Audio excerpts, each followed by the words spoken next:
சிறப்பு ஆசிரியர் தகுதி தேர்வுக்கு தயாராகிக் கொண்டிருக்கிற அனைத்து ஆசிரியர் தோழமைகளுக்கும் இனிய காலை வணக்கம். ஆசிரியர்களுக்கான சிறப்பு ஆசிரியர் தகுதி தேர்வு அறிவிக்கப்பட்டதிலிருந்தே பெரும்பாலானவங்க நம்ம கிட்ட கேட்கிற கேள்வி என்னன்னா, சார் இது ஸ்பெஷல் டெட். பணியில் உள்ள ஆசிரியர்கள் மட்டுமே எழுதக்கூடிய ஒரு டெட் எக்ஸாம்ன்றதால, இதுல கொஸ்டின் பேப்பர் எப்படி இருக்கும்? எல்லோருக்குமான ஆசிரியர் தகுதி தேர்வுல கேட்கப்பட்ட கேள்விகள் மாரி, இதுலயும் கடினமான கேள்விகள் கேட்பாங்களா? கொஸ்டின் ஈஸியா இருக்குமா? கஷ்டமா இருக்குமா? அப்படின்றத தான் அதிகமா நம்மகிட்ட தோழர்கள் கேட்கறாங்க. படிக்கிறோமோ இல்லையோ, நமக்கு தேவை ஈஸியா வரணும். பாஸ் ஆவறதுல நமக்கு இருக்கிற ஆர்வத்த தான் இதெல்லாம் காட்டுது. சரி வாங்க இந்த வீடியோவுல சிறப்பு ஆசிரியர் தகுதி தேர்வுல எந்த மாரி கேள்விகள் வரும்? எவ்ளோ கடினத்தன்மையா இருக்கும் அவை?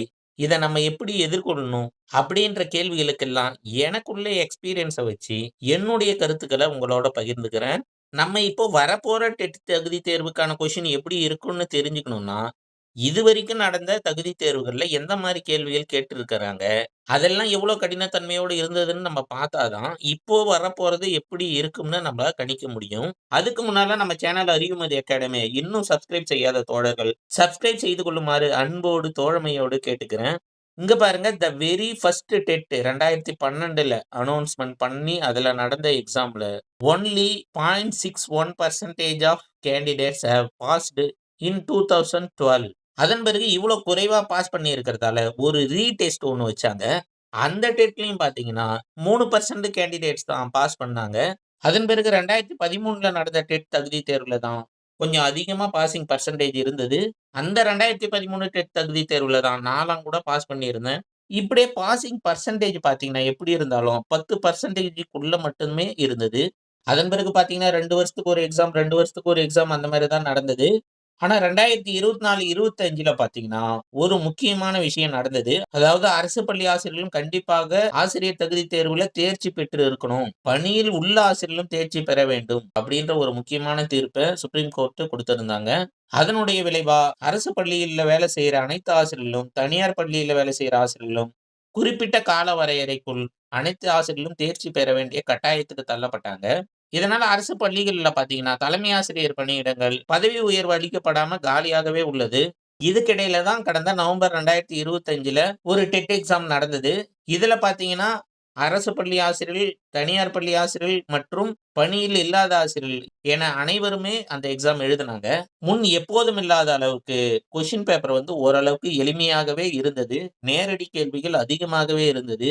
குறிப்பாக தமிழ்ல பார்த்தீங்கன்னா, 30 கேள்வியுமே இலக்கண பகுதியிலிருந்து மட்டுமே இருந்தது. அதனால தான் நம்ம இதுவரைக்கும் நம்ம சேனல்ல போட்ட அனைத்து வீடியோக்களும் தமிழ்ல இலக்கண பகுதியிலிருந்து மட்டுமே போட்டிருக்கிறோம்.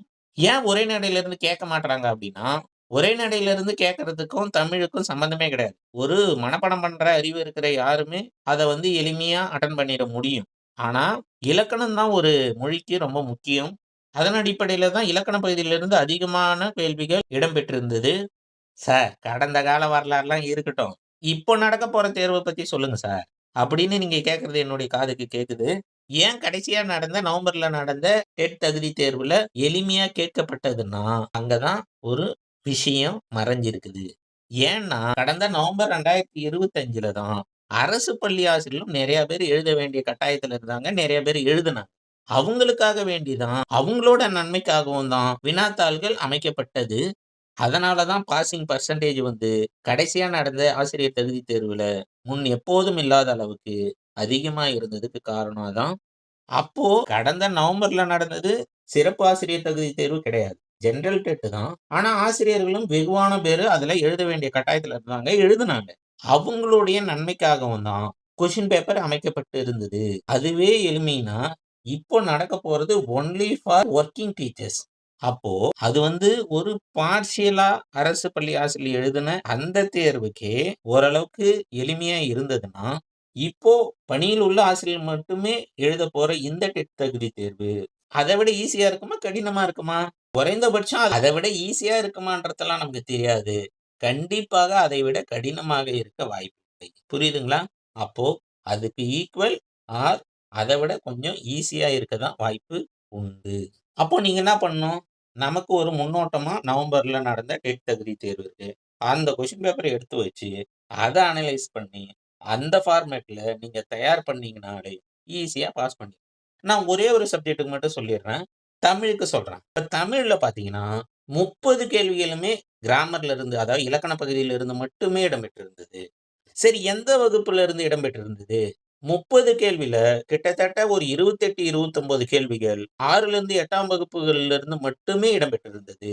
யாராவது ஒருத்தவரு 6லிருந்து 8ஆம் வகுப்பு தமிழ் புத்தகத்த மட்டும், இலக்கண பகுதிய மட்டும் படிச்சுட்டு போயிருந்தாலே, கடந்த நவம்பர்ல 30க்கு 30 மார்க் எடுத்திருக்கலாம். அப்ப இப்ப நம்ம என்ன செய்யணும்? 6லிருந்து 8வது வரைக்கும். ஃபர்ஸ்ட்டு. இலக்கணம் மட்டும் ஃபர்ஸ்ட்டு. அதன் பிறகு உரைநடை, மொழித்திறன். அதன் பிறகு முடிச்சாச்சு அப்படின்னா, 9த், 10த் இலக்கணம் ஃபர்ஸ்ட்டு. அதன் பிறகு உரைநடை. இந்த ஆர்டர்ல நீங்க படிக்கணும். எதுக்கு இம்பார்ட்டன்ஸ், எந்த வரிசையில குடுக்குறோன்றது ரொம்ப முக்கியம். எந்த ஆர்டர்ல குடுக்குறோன்றது முக்கியம். இதே போல தான் எல்லா பாடமும், எல்லா கொஸ்டின். எனக்கு மத்த பாடங்கள் இங்கிலீஷ்ல எந்த மாரி கொஸ்டின்ஸ் எந்த கிளாஸ்ல இருந்து கேட்டிருக்காங்கன்னு எனக்கு தெரியாது. உங்களுக்கு யாருக்காவது தெரிஞ்சா கமெண்ட் பாக்ஸ்ல சொல்லுங்க. நான் தமிழ பத்தி மட்டும் பேசுறேன். நீங்க எப்படி இருந்தாலும் தமிழ் எழுதி தான் ஆகணும். தமிழ்ல நீங்க 30க்கு 30 எடுத்துட்டீங்கன்னா, உங்க சப்ஜெக்ட்ஸ்ல நீங்க கொஞ்சம் நாலேட்ஜபிளா இருப்பீங்க. அதனால எளிமையா பாஸ் பண்ணிட்டு போலாம். முன் எப்போதும் இல்லாத அளவுக்கு இப்போ தகுதி மதிப்பெண்களையும் குறைச்சிருக்கிறாங்க. அப்புறம் என்னங்க, 6 டூ 8 அவ்வளோதான்.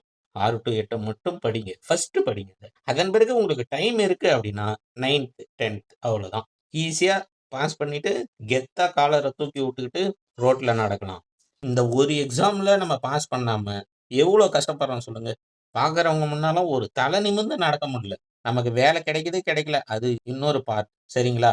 நீ பாஸ் பண்ணிட்டியான்னு கேட்கிறப்ப, நான் பாஸ் பண்ணிட்டேன் அப்படின்னு தலை நிமிர்ந்து சொல்றதுக்கு, நமக்கு மீண்டும் ஒரு வாய்ப்பா இந்த சிறப்பு ஆசிரியர் தகுதி தேர்வு நமக்கு கிடைச்சிருக்குது. இதுல நம்ம கண்டிப்பாக பாஸ் பண்ணணும். பாஸ் பண்றதுக்கான எல்லா முயற்சியும் நீங்க எடுக்கணும். எளிமையா தான் இருக்க போகுது கேள்வித்தாள். அதனால உற்சாகமா, சந்தோஷமா படிங்க. பாஸ் பண்ணுங்க. உங்களுக்கான விஷயங்கள தேடி தேடி எடுத்துட்டு வர நம்ம சேனல் அறிவுமதி அகாடமிய சப்ஸ்கிரைப் செய்து நமக்கு ஆதரவு குடுங்க. இந்த வீடியோவுக்கு லைக் பண்ணிட்டு, இங்க ஹைப்ன்னு ஒரு பட்டன் வரும். அதுல ஹைப் குடுத்து, நம்ம வீடியோ இன்னும் கொஞ்சம் ரீச் ஆவறதுக்கு ஹெல்ப் பண்ணுங்க. Thank you. Bye bye. Take care.